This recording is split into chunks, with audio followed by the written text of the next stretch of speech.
Long ago, in the bustling city of Lagos, there lived a humble and kind gentleman named Kenneth. Revered by all, Kenneth was the pride of his parents, embodying selflessness and good manners. A towering figure in the business world, he was renowned for his sharp acumen, both locally and internationally. Kenneth had not inherited much. His father had retired from the family business due to illness, leaving it to Kenneth, who transformed it from obscurity into a prestigious brand. His relentless dedication and sacrifices eventually bore fruit, and Kenneth became a wealthy man. Despite his successes, there was one aspect of his life that remained unfulfilled: marriage. As time pressed on, his parents, eager to see their grandchildren, frequently reminded him of his advancing age during his visits home. Time waits for no one, my son, they would say. Make a move. You are a strong, respected man. Many women would treasure you as a husband. These conversations would make Kenneth shyly smile and blush, hiding his unease. Kenneth had devoted his youth to supporting his aging parents, his younger sister, and the family business, leaving little time for personal relationships. His friends would often tease him during their gatherings, joking, "Are you afraid to spend on women?" They would all laugh, but Kenneth remained unfazed and committed to his principles. He knew that rushing into a relationship wasn't the answer. He often reminded himself of the sacrifices he'd made and how far he'd come. Now is not the time for hasty decisions, he would think. As Kenneth had predicted, when the right time came, his life began to change and new possibilities unfolded naturally. A year after dedicating himself to personal growth, Kenneth was introduced to a remarkable woman named Linda Ifeatu at a high profile business event. Linda, a formidable business mogul and the CEO of a leading oil company, was a woman of significant influence, hailing from a line of distinguished and powerful individuals. Her professional achievements had made her family immensely proud, marking her as a major force in the industry. Despite her success, Linda's romantic life was less fulfilling. She had high standards and had yet to meet someone who matched her expectations. She often declared, "I need a partner who is hardworking, intelligent, humble, and kind." Her sister Sandra would teasingly respond, "Sister, men are intimidated by you. You might have to wait longer than you think." Sandra believed that while many men aspired to be with Linda for her success, finding someone who genuinely cared for her was paramount. Linda had faced numerous proposals, but none had convinced her to marry, leaving her parents increasingly concerned. However, everything changed when she met Kenneth Ayel at a party celebrating a new venture by a top firm in their industry. The moment their eyes met, there was an undeniable spark, an instant connection that felt almost fated. During their initial conversation, Kenneth's respectful and gentle demeanor immediately charmed Linda. "I'm lucky to have met you, Mr. Ken," she confessed, visibly blushing. Kenneth, equally impressed, replied, "Your story has inspired me, Miss Linda." This exchange marked the beginning of their relationship. As their relationship developed, both Kenneth and Linda contemplated a future together, envisioning their life as husband and wife. However, as they grew closer, Kenneth began to observe certain traits in Linda that concerned him. Her tendency to anger quickly and her need for control began to surface. She often insisted on being involved in all aspects of Kenneth's life, which conflicted with his nature as an independent businessman. Linda loved Kenneth deeply and was willing to do anything to make him her husband. "My God, what I have prayed for! This is my dream man," she exclaimed to her mother, who replied with a smile, "I have no doubt, my daughter." The day Linda rushed home giggling with laughter, happiness radiated from her. "Well done, my daughter," her parents said as she shared her joy. "You must be the lucky one," her sister teased again. "Believe me, I am," she exclaimed happily. However, as Kenneth and Linda's relationship progressed and they visited each other to better understand their goals and feelings, Kenneth began to have doubts. He feared that continuing the relationship could later hurt him, and he was apprehensive that marriage might be the only area of his life where he wouldn't be fortunate. Although he loved Linda and was willing to spend his life with her, there were some traits he couldn't overlook. He loved her but was not ready to ignore these issues. Linda easily became angry and frustrated, a trait Kenneth found difficult to tolerate. She was dominant and wanted to control everything, including his interactions with others. She disliked seeing him with his friends unless she was involved. I'm a businessman. These calls and connections are part of me, he had tried to explain multiple times. We have enough, darling. We don't need numerous people in our lives. Linda would argue, to which Kenneth firmly but calmly responded, these people helped me become what I am today. He was careful not to overlook these signs. Linda wanted him all to herself, which was understandable, but her approach felt more like an obsession. She frequently called and visited him at the office, almost monitoring his every move. One day, a concerning incident occurred that sent a red flag to Kenneth. Both had taken time off from their business schedules to know each other better. It was during a weekend, and Kenneth had invited her over to his home, ready to commit fully to their relationship. Linda was thrilled by the suggestion and eagerly anticipated soon becoming Mrs. Ken. Both were excited to set aside their work and hopefully spend the rest of their lives together in love and care. However, everything changed dramatically when, out of excitement, Linda accidentally mentioned that she had paid someone to monitor him. They had been enjoying a relaxed moment after eating and drinking when she let this slip. What? Ken exclaimed, his eyes wide with fear and frustration. I will do anything for you, my darling, but why would you do that? Are you tailing me? Linda hastily apologized, realizing her mistake. No, no, dear, I didn't mean it that way. I'm sorry, darling. I love you so much. I couldn't bear anything happening to you, she pleaded. Let's forget it, please. It never happened, she urged. Ken agreed, but from that day forward, he harbored doubts so profound that he confided in his friends and sought their advice. Kenneth and Linda had come a long way, and both families were eagerly awaiting an engagement announcement. Mr. Julius Iyele and his wife, Mrs. Monica Iyele, Ken's beloved parents, were overjoyed that their son had found a woman he was willing to settle down with. The fear of him remaining unmarried was forgotten the day he revealed he had a woman in his life. They wanted him married as soon as possible and could hardly wait to hear that the couple was engaged. But Kenneth was hesitant and had cold feet. Linda's unfriendly and disrespectful demeanor towards others, regardless of their kindness, troubled him. She was controlling and selfish, traits he found repulsive. If I marry her, he lamented one day, I'm afraid I will end the journey halfway. How can a woman be so aggressive and unfriendly towards people who are not in her class? He pleaded with Linda, all I need is peace. If you love me, you must learn to accommodate others. If anyone disrespects you, then I will intervene. But chasing away people who have come to love you is unacceptable. He made it clear that if she continued in this manner, their relationship would be over. Linda reacted angrily. For their sake, you would leave me? She paced the room furious. No man has ever insulted me. I'm a quiet, peaceful man, Linda. Listen and learn.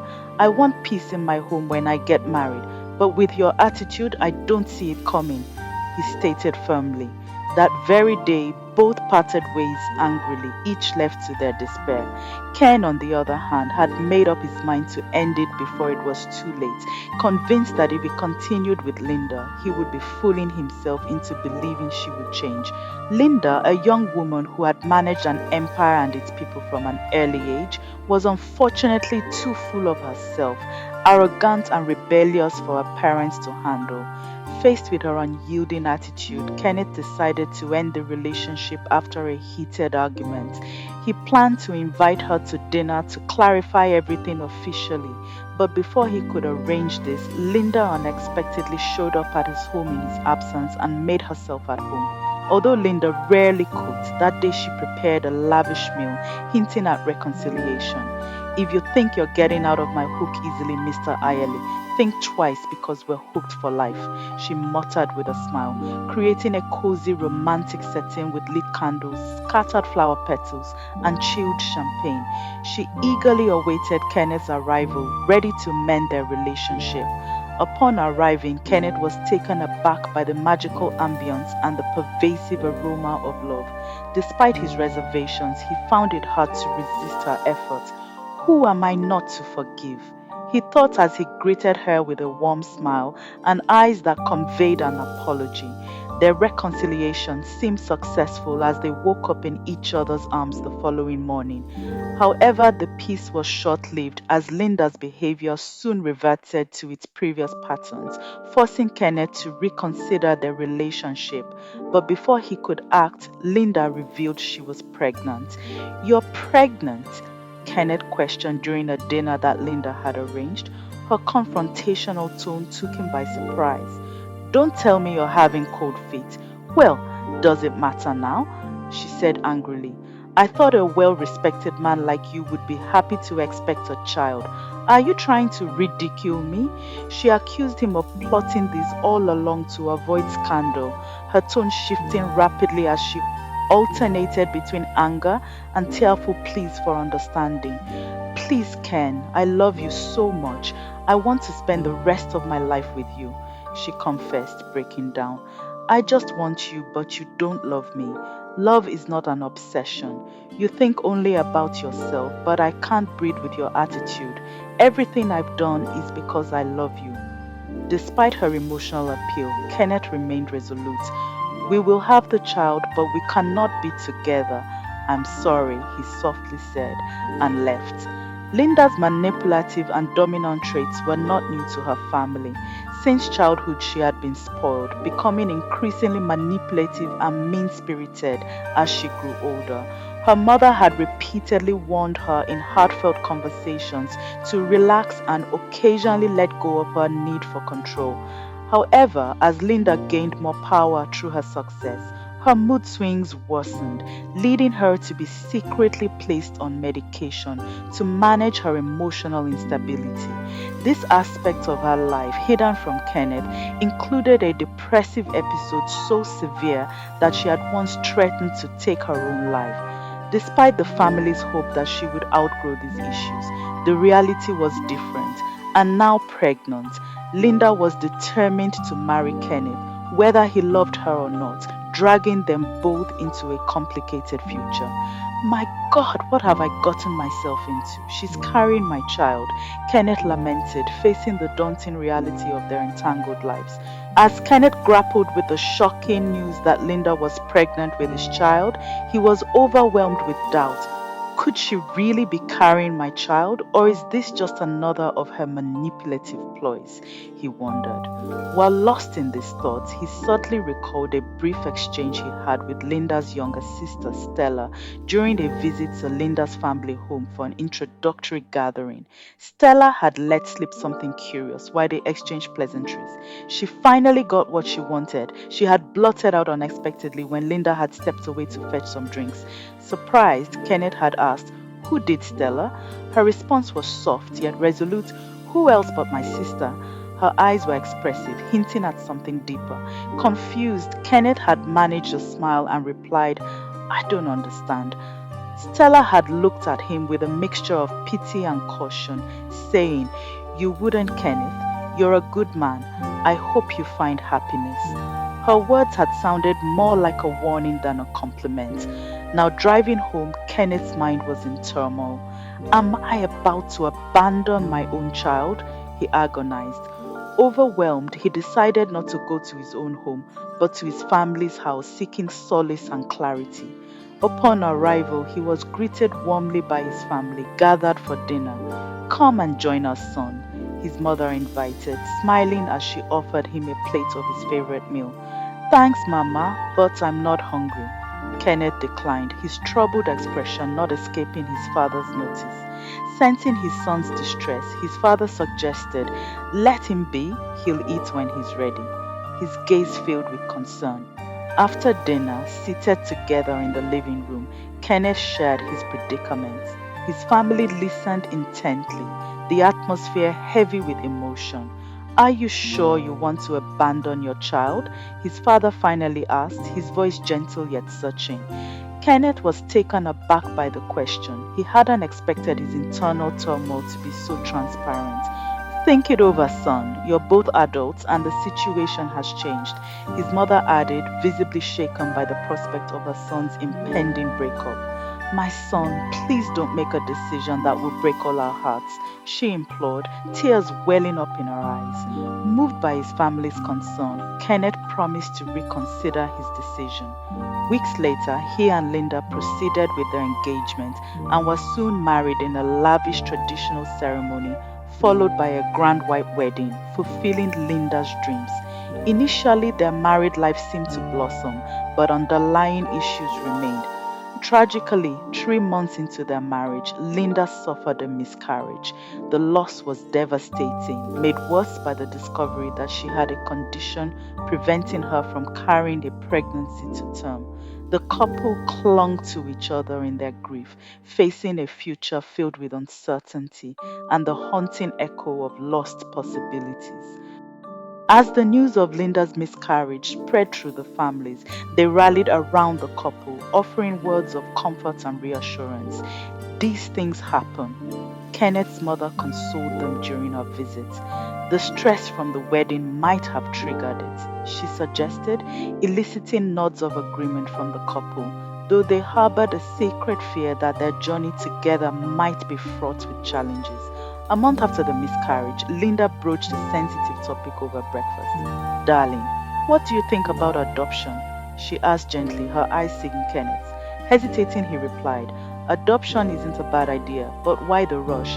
You've just had a miscarriage. Take some time to recover. Linda assured him, I am recovered and I think adopting will help me heal faster.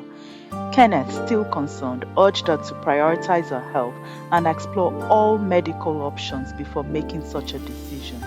However, it wasn't long before Linda raised the subject of adoption again, this time with a firm determination.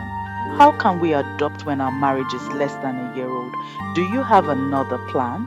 She pressed, her gaze intense. Kenneth, caught off guard, responded, what other plans could I have than to seek medical help? Linda's frustration boiled over. Please, let's end this discussion, she snapped, signaling the deep emotional toll the loss had taken on her. Kenneth could see his wife unraveling. The grief from their lost child weighed heavily on her, and he feared she might slip into depression. Resolving to give her time to heal, Kenneth also grappled with his own devastation.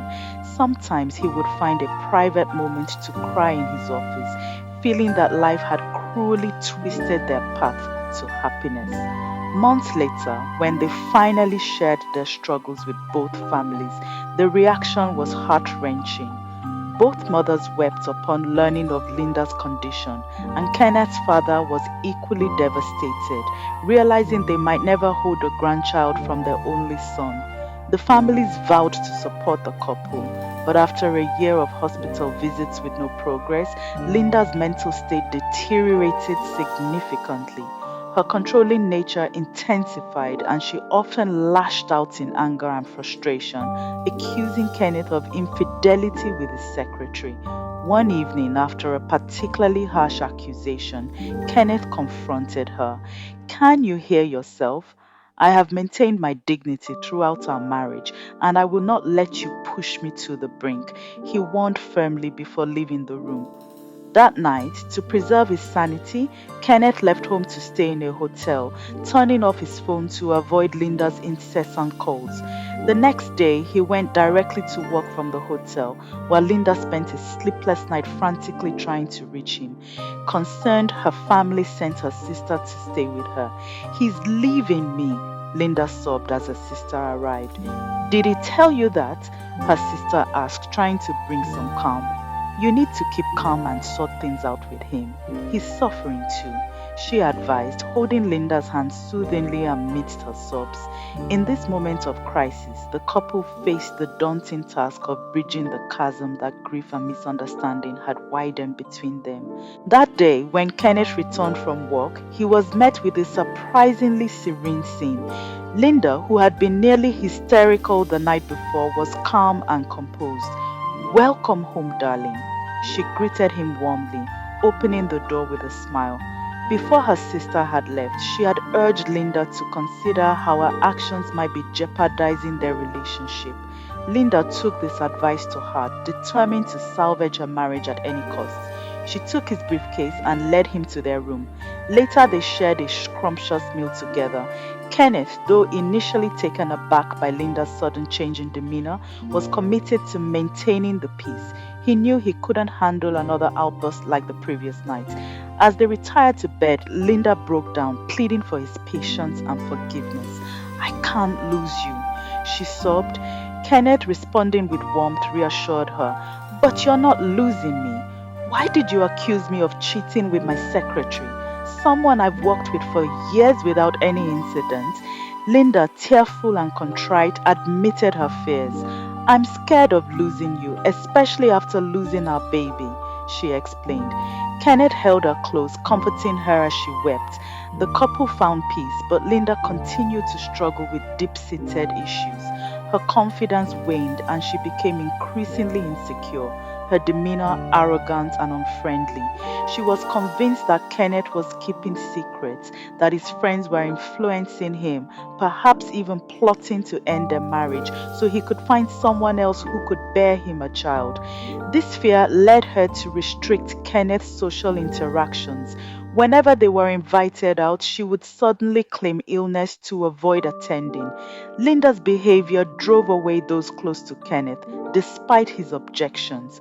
As her mental state visibly deteriorated, Kenneth suggested professional help, which Linda adamantly refused. I don't need a doctor. I need you, my husband, she insisted. Eventually, she proposed they relocate to a quieter, more secluded home by the sea, believing it might ease her struggles. Kenneth agreed, prioritizing her recovery over everything else. They moved to a beautiful, though isolated home, a stark contrast to their previous lively neighborhood. Kenneth felt the strain of being distant from family and friends, aware that anyone visiting now would do so only out of necessity. He suppressed his feelings, hoping the new environment might be the remedy Linda needed. However, her depression deepened, her obsession with maintaining their marriage consuming her entirely. She viewed every woman as a threat, terrified that Kenneth might leave her for someone else. Kenneth worked tirelessly to make their life together joyful, organizing vacations and social gatherings, though Linda often resisted. Their life seemed to stabilize until one day during a housewarming party, Linda's insecurities surfaced dramatically. She saw Kenneth chatting with a female colleague and, driven by a sudden impulse, spilled wine on the woman's clothes, pretending it was an accident. Her action was transparent to the guests, including Kenneth, who managed to remain composed. Please, darling, show her to the restroom to clean up, he suggested diplomatically. But Linda, with a forced grin, quickly dismissed the woman. There's no need, darling. Our guest is leaving, isn't that right?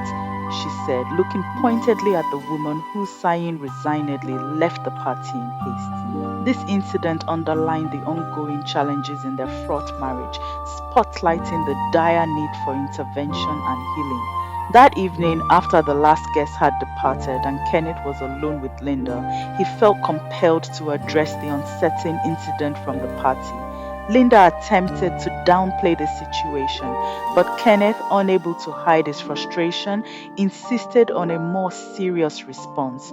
Your actions are terrifying to me, he told her earnestly. You need help, darling. You will go see a doctor. This time, Linda acquiesced, her plea for forgiveness tinged with a genuine sense of urgency. Following a consultation, Linda was prescribed antidepressants. The doctor warned that her condition could deteriorate further without proper intervention. This stark prognosis made it painfully clear to Kenneth just how deeply Linda was struggling. Despite the medication, Linda's emotional turmoil continued. Her mood swung wildly between moments of cheerfulness and intense gloom. Feeling increasingly desperate and fearing she was losing her husband due to her ongoing health issues, Linda resorted to a drastic and tragic action. In an attempt to secure her marriage and evoke Kenneth's sympathy, she orchestrated an accident. Linda deliberately ran into their glass house, smashing through the glass and suffering a fall from the second story, which resulted in her landing on the hard tiled ground below. Severely injured, she lay in a pool of her own blood. Kenneth, who had returned from work early that day, was horrified to find his wife lying motionless in the backyard. He rushed to her side, screaming her name before frantically calling for an ambulance. Linda was quickly taken to the hospital and underwent emergency surgery, which sadly resulted in paralysis from the waist down. In her statement to the police, Linda claimed she had been assaulted by an intruder who had broken into their isolated home. However, the investigation yielded no results. No suspect was found, and there were no witnesses due to the seclusion of the residence. Linda's account, though fabricated, went unchallenged, and the police investigation eventually reached a dead end. After several months in the hospital, Mrs. Kenneth was discharged. Kenneth, overwhelmed by the sequence of events and his wife's drastic actions, found himself at a crossroads. The tragedy had bound him more tightly to Linda, but it also unveiled the depth of her distress. He now faced the challenge of supporting her through this new reality, while grappling with the implications of her actions on their future together. Linda's calculated decision to cause an accident that left her paralyzed was born from a desperate hope to secure her marriage. She believed that her condition would force Kenneth to remain constantly by her side. However, the weight of her actions bore heavily on Kenneth, pushing him to the brink of despair. What next? Kenneth would lament when alone, his life seeming to unravel before him. Why is everything happening to me? He questioned, his voice laden with agony as he pleaded for divine intervention. Kenneth noticed a troubling serenity in Linda post accident, a stark contrast to her previous unrest. She adamantly opposed his suggestions to hire professional help, insisting that his presence was all she needed. Despite her resistance, Kenneth eventually arranged for assistance when Linda became somewhat mobile in a wheelchair. Yet his home felt more unbearable than ever, compounded by Linda's worsening behavior over the years. One late evening after work, Kenneth returned home to find Linda in a state of fury. As soon as she saw him, she unleashed a torrent of accusations and hysteria, smashing anything within reach. What have you done to me? Kenneth asked, sorrow etching his face. Linda retorted, you ruined my life, yet you dare to leave me here. For your sake, I'm in this wheelchair. You left me to die, she screamed. Kenneth, taken aback, responded, what do I have to do with your accident? You think I planned this? Amid her tears and laughter, a chilling confession came. No one attacked me. Linda revealed, her voice a mix of mockery and despair. I caused my own accident to keep you by my side. Shocked and disbelieving, Kenneth paced in confusion. You must be sick, he said, finally understanding the depth of her deception. Seeing no other solution, Kenneth made a decisive call to have Linda placed in a mental institution for comprehensive treatment. As she received the necessary care, Kenneth filed for divorce, closing a painful chapter in their lives. The ordeal left deep scars but also opened a path for healing and new beginnings, marking an end to a tumultuous saga wrought with manipulation and tragic decisions. The end. I hope you liked the video. Please subscribe, share with your loved ones, and don't forget to comment what you learned. Bye and see you soon.